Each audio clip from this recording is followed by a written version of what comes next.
Operation Saika की 21वीं लहर ईरान ने कुवैत में मौजूद अल दोहा कैंप को निशाना बना डाला। ईरानी हमलों में अल दोहा कैंप पर कितना नुकसान हुआ, इस बारे में आमिर रज़ा से बात करते हैं। आमिर भाई, अमेरिका के हमलों के जवाब में ईरान मुंह तोड़ जवाब दे रहा है। उसने कुवैत में अल दोहा कैंप को निशाना बनाया है। ये अल दोहा कैंप क्या अमेरिका के ज़ेरे कंट्रोल था और वहाँ पर कितनी तबाही हुई?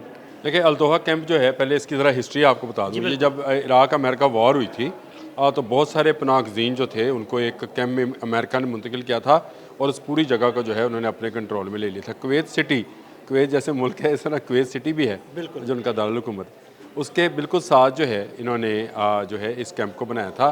लेकिन बाद में जब ये अमन हो गया, इराक के साथ जंग ख़त्म हो गई, तो अमेरिका ने ये जगह अपनी ही तहवील में ले ली और इसको एक बड़े आप यूँ कहें कि एमुनेशन डिपो में तब्दील कर दिया। एमुनेशन डिपो में तब्दील करने के साथ साथ इन्होंने यहाँ पर अपना कमांड सेंटर भी बना लिया और ये बड़े लंबे अरसे से, यानी अभी आप अंदाज़ा करें कि जब इराक वार हुई थी उस वक़्त से लेकर अब तक जो है, जब ये अमन आया तकरीबन 26-27 साल हो गए हैं, ये इनका इस रीजन के अंदर, यानी इस मिडिल ईस्ट के इस रीजन के अंदर सबसे बड़ा एमुनेशन डिपो समझा जाता था। इसमें ना सिर्फ ऑन ग्राउंड आपको जो है डिपोज नज़र आते थे, बल्कि इन्होंने अंडरग्राउंड भी जो है पूरा एमुनेशंस का सिस्टम बना रखा था। और यहाँ से वगैरह जो है ना उन्हें वहाँ पर स्टोर किया। जी बिल्कुल ऐसे ही है। मिसाइल्स भी हैं उसमें, बहुत सारे लॉन्चर्स भी हैं और बहुत सारी चीज़ें जो इससे रिलेटेड हैं। इसके अलावा जो अभी तक की खबर है उसके मुताबिक तो ये भी है कि बहुत सारे जो इनके कमांड एंड कंट्रोल सेंटर्स इस पूरे खत्े में मौजूद हैं, उनके लिए जो सामान आता था, जो उनके आलात आते थे, वो भी इसी जगह पर स्टोर किए जाते थे। यानी अगर किसी जगह ज़रूरत लेट से बहरीन में पड़ती है या इनको मुत्तहिदा अरब अमारात में पड़ती है, तो यही वो जगह थी जहाँ से इसकी सप्लाई की जाती थी। फ़ौरन सप्लाई हो जाता था, क्योंकि अगर अमेरिका से मंगवाए तो उसमें टाइम लगता है। तो ये ऑलरेडी इसको जो है ना स्टोर किए हुए थे। में अमेरिका का सबसे महफूज तरीन जो है, इसको अल दोहा कैंप, इसको इसीलिए इसका नाम भी कैंप है। वैसे तो हम कहते हैं कि अमरीकी अड्डों पर हमला किया, इसका नाम अल दोहा कैंप है और इस वही नाम जो उस वक्त बनाया गया था, क्योंकि दोहा वालों ने इसको आबाद किया था और वही वो इस पर अद्वियात और खुराक और सप्लाई का सारा चेन उनके पास थी।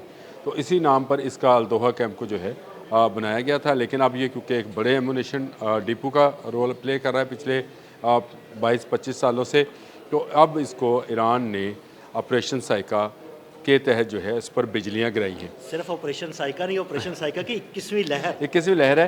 ये बिजलियाँ गिराएँ, साइका कहते ही कड़क को हैं, बिजली को कहते हैं। तो ये गिराई गई हैं और इसे सिर्फ ड्रोन्स इस्तेमाल किए गए हैं।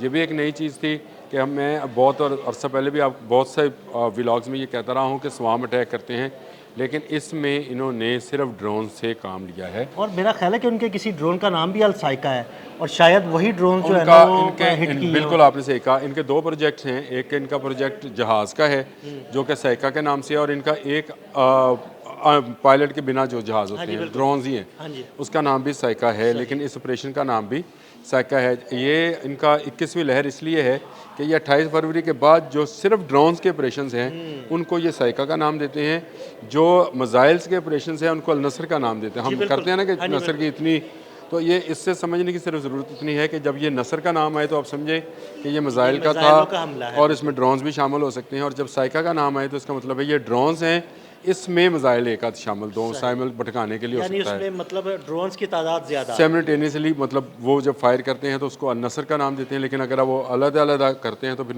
उस नामों से चलते हैं। साइका का ये हमला जो है 21वां हमला, जो बार बार आप याद दिला रहे हैं, 21वां हमला जो है ये इंतहाई अमरीकियों के लिए होलनाक है और खौफनाक है। और इसलिए भी है, रिपोर्ट्स बता रही हैं बड़ा होलनाक किस्म का हमला किया है। और ये उन्होंने बिल्कुल वो जो उनके जितने एमुनेशन डिपोज थे उनको जलाकर खाक कर दिया है। यहाँ पर इनकी बेशुमार गाड़ियाँ पार्क थी, इनके बेशुमार जो थे वो ड्रोन्स और हेलीकॉप्टर मौजूद थे, कमांड सेंटर मौजूद था, उसको भी तबाह किया गया है। इसकी इतलात अभी आएंगी। मेरी इतला के मुताबिक इसमें एक अमरीकी फ़ौजी की जान भी गई है। अभी पेंटागन ने तस्लीम नहीं किया है, मैं इसको इतला के तौर पर ही बता रहा हूँ कि एक अमरीकी फ़ौजी जो अभी तक तस्लीम किया जा रहा है और जो कहा जा रहा है कि हलाक हुआ है, तादाद ज़्यादा भी हो सकती है, क्योंकि इसी अल दोहा कैंप के अंदर इनके रहायशी मकानात भी थे जिनमें ये फ़ौजी, लाजिम बात है, ये 12,000 किलोमीटर दूर से आते हैं, तो फिर इनकी रहायशगाहें भी यहीं पर बनाई जाती हैं और यहीं पर इनको फौजियों को रखा भी जाता वैसे है। आमिर भाई पिछले तकरीबन 5 माह के दौरान ये पहला मौका है कि इस कैंप को निशाना बनाया गया, इस कैंप पर पहली दफ़ा हमला ये किया। देखें, इसको सबसे महफूज कैंप समझा जाता था, इसलिए समझा जाता था कि इसकी हिफाजत के लिए ना सिर्फ कुवैत के अंदर बल्कि कुवैत के इर्द गिर्द जितने ममालिक थे, बहुत सारे मिसाइल सिस्टम जो हैं सिर्फ इसको इंटरसेप्ट करने के लिए, इस को बचाने के लिए मौजूद थे। लेकिन कोई भी एमुनेशन डिपो हो, चाहे किसी मुल्क का भी हो, उसकी हिफाजत सबसे अवलीन इसलिए होती है कि वहाँ से ही आपकी सप्लाई चेन बनती है। अगर उस डिपो को आप तबाह कर दें तो आपकी लॉजिस्टिक्स रुक जाती है। हाँ, तो वो जो सप्लाई चेन है आपके एमुनेशन की, अगर वो रुक जाए तो आपके लिए कमज़ोरी है। ईरान ने इस मामले में ये काम किया कि इसके इर्द गिर्द जितने थे, लेट से जॉर्डन में था या इसराइल में था या इसके इर्द गिर्द जितने ममालिक बनते थे, वहाँ जहाँ जहाँ से इसको इंटरसेप्ट किया जा रहा था, पहले उसने वहाँ पर हमले किए ताकि इसकी इंटरसेप्शन को कम किया जाए। इंटरसेप्शन तो अब भी हुई होगी, ये नहीं हो सकता कि जो ड्रोन्स आए सारे के सारे निशाने पर लगे। और मैं कहता हूँ कि कुवैती जो हैं ये इस मामले में ज़रा डिले करके सच बोलते हैं। मैं ये तो नहीं कहूँगा झूठ बोलते हैं। देखिए, अभी उन्होंने डिसैलिनेशन का जो प्लान था उसको कल तस्लीम किया।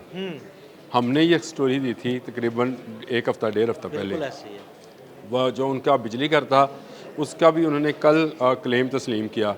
फिर कुवैत के अंदर जो लोग ज़ख्मी हुए, जिनको पेंटागन भी कह रहा है 100 से ज़ायद हैं, हमने पहले कहा था कि एम्बुलेंसेस कुवैत के अंदर घूम रही हैं और यहाँ पर जो बड़े पैमाने पर तबाही हुई है उसकी खबरें भी चंद दिन के बाद आना शुरू होंगी। तो ये हो नहीं सकता है कि इतना बड़ा हमला हुआ हो जिसकी मुख्तलिफ जो चैनल्स हैं उन्होंने बाकायदा उसके धमाके और उसकी आवाज़ें और वो जो सारी चीज़ें थी वो दिखाई हैं। तो साइका की 21वीं लहर जो है ये एक बड़े हमले में तब्दील हो गई।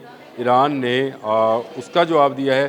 जो इन्होंने 11वीं लहर जो है एपिक फ्यूरी की, वो ईरान पर मुसल्लत की और ईरान के मुख्तलिफ शहरों में जो है बमबारी की है, उसका जवाब उन्होंने कुवैत में अल-दोहा कैंप में दिया है। और ये सिर्फ अल-दोहा कैंप पर हमला नहीं था, इसके अलावा बहरीन में भी हमला हुआ है, उर्दन में भी है, लेकिन वो इस हमले के नतीजे इसके मुकाबले में ज़्यादा छोटे हमले हैं। आपने ये कहा कि ये सिर्फ अल-दोहा पर हमला नहीं है, मैं भी यही कहता हूँ कि सिर्फ अल-दोहा पर हमला नहीं है बल्कि ये अमेरिका की शारक पर हमला है, क्योंकि यहीं से उसे लॉजिस्टिक्स मिलती थी। देखें, लॉजिस्टिक के लिए उसके पास और भी बहुत सारे ज़राए। देखें, अब मुत्तहिदा अरब अमारात पूरे का पूरा उसकी लॉजिस्टिक के लिए मौजूद है, ठीक है, लेकिन ये बहुत बड़ा बहरीन कैंप है है, आमिर भाई। लेकिन ये कैंप बहुत बड़ा था, इसलिए इसको तबाह करना बड़ा ज़रूरी था। और मेरा ख्याल है ईरान ने सारे का सारा फोकस आज के इन 24 घंटों में इस एक कैंप पर किया, अल-दोहा कैंप पर किया। और बेशुमार जो ड्रोन्स हैं, यानी आप इसको यूँ कह सकते हैं कि ड्रोन्स की बारिश की, तभी जाकर वो इसको तबाह करने में कामयाब हुए। अगर इस पर वो मिसाइल से हमला करते तो शायद मिसाइल जो हैं वो इंटरसेप्ट हो सकते थे, लेकिन ये ड्रोन्स के साथ किया गया, इसीलिए इसको साइका 21 जो है कहा गया। पासदारान इनकलाब इसका बाकायदा जो है ऐलान कर रहे हैं और इसका जश्न मना रहे हैं कि उन्होंने एक बड़ा कैंप या एक बड़ा डिपो जो है उसको ख़त्म किया है और यहीं पर इनका कमांड सेंटर भी था जिसको तबाह कर दिया गया है। लेकिन असल ख़बर तब आएगी जब कुवैत ये बात तस्लीम करेगा कि यहाँ पर जो रहायशी कमरे थे उसमें कितने लोग ज़ख्मी हुए और हलाक हुए। एक की तो मैंने आपको बता दिया कि एक की तो खबर आ रही है, लेकिन ये अभी तक कंफर्म तस्दीक मैं इसलिए नहीं करता हूँ कि जब तक ये पेंटागन और सेंटकॉम ना जारी करे या कुवैती हकाम ना जारी करें कि कितना नुकसान हुआ है, उस वक्त हम उसको उस तरह से बयान नहीं कर सकते। अभी तो वो सारा नुक्ता नज़र है जो पासदारान इनकलाब की तरफ से आ रहा है या इंटरनेशनल मीडिया जो है इस कैंप को लेकर, अल-दोहा कैंप को लेकर रिपोर्टिंग कर रहा है, वो आप तक होता। बहुत शुक्रिया आमिर भाई। आमिर भाई ने बड़ी तफसील के साथ इस कैंप के बारे में आपको बताया और ये बताया कि वहाँ पर कितना नुकसान हुआ है। अदील अहमद और आमिर रज़ा को फॉलो करते रहें। अब तक के लिए इजाज़त दीजिएगा। अल्लाह हाफ़िज़।